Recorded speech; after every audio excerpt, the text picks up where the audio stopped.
ሰላም ጤና ይስጥልን የተከበራችሁ የሪያሊቲ ሚዲያ ተከታታዮች እንዴት ሰንብታችኋል? እንደምን ከርማችኋል? በዛሬው ዕለት የደረሱን ትኩስ ዜናዎችን ይዘን ቀርበናል። ተከታተሉት።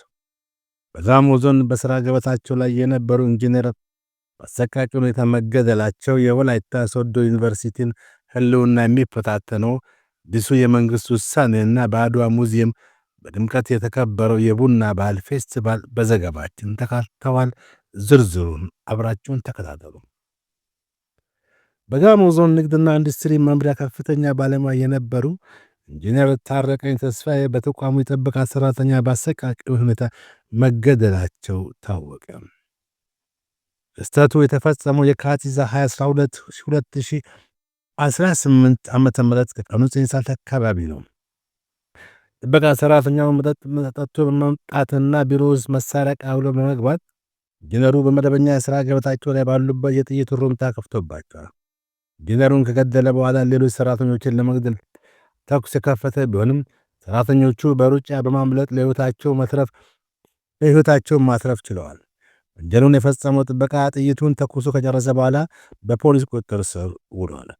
የሟቹን ነፍስ በገነት እንዲያሳርፍልና ለቤተሰቦቻቸው መጽናናትን እንመኛለን። በደቡብ ኢትዮጵያ ክልል ርዕሰ መዲና የምትገኘው ወላይታ ሶዶ ዩኒቨርሲቲን በተመለከተ በትምህርት ሚኒስቴር ተላልፈው ውሳኔ በሕዝብ ዘንድ ከፍተኛ ቅሬታና ጥያቄ እያስነሳ ይገኛል። ዩኒቨርሲቲው ከዚህ በኋላ በምርጥ ማዕከልነት ወይም ሴንተር ኦፍ ኤክሰለንሲ ሆነው የማይቀጥሉባቸው 7 ዋና ዋና ዘርፎች ይፋ ሆኗል። እነዚህም መካከል የሕክምናና ጤና ሳይንስ ኮሌጅ፣ የሕግ ትምህርት ክፍል፣ ተፈጥሮ ሳይንስ፣ የእንስሳት ሕክምናና ቢዝነስና ኢኮኖሚክስ ኮሌጅ ይገኙበታል። ዩኒቨርሲቲው እነዚህን አንጋፋ የትምህርት ዘርፎች በማጣት ወደ ግብርናና መምህራን ማሰልጠኛ ተቋምነት እንዲቀየር መወሰኑ ዩኒቨርሲቲውን መነጠቅ ነው የሚል ድምፆች እንዲበራከቱ አድርጓል። በእነዚህ ክፍሎች የሚሰሩ መምህራንና ባለሙያዎች ወደ ተለያዩ ዩኒቨርሲቲዎች ምደባ እንደሚሰጣቸው ይጠበቃል።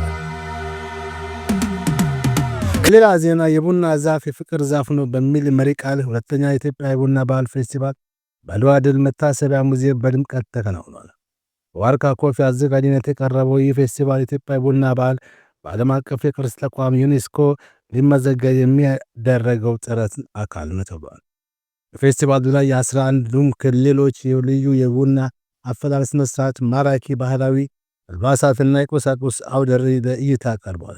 ከፍተኛ የመንግሥት ባለሥልጣናት፣ አምባሳደሮችና ዲፕሎማቶች የታደሙበት መድረክ ኢትዮጵያ የቡና መገኛ ብቻ ሳትሆን ቡናን ከማኅበራዊ ትስስርና ከኢኮኖሚ እድገት ጋር አቀናጅታ የያዘች ሀገር መሆኗን ዳግም ያስመሰከረ ሆናል።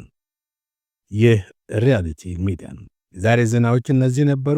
እንግዲያው ሪያሊቲ ሚዲያን ሰብስክራይብ በማድረግና የደወል ምልክቷን በመጫን ቤተሰብ ይሁኑ።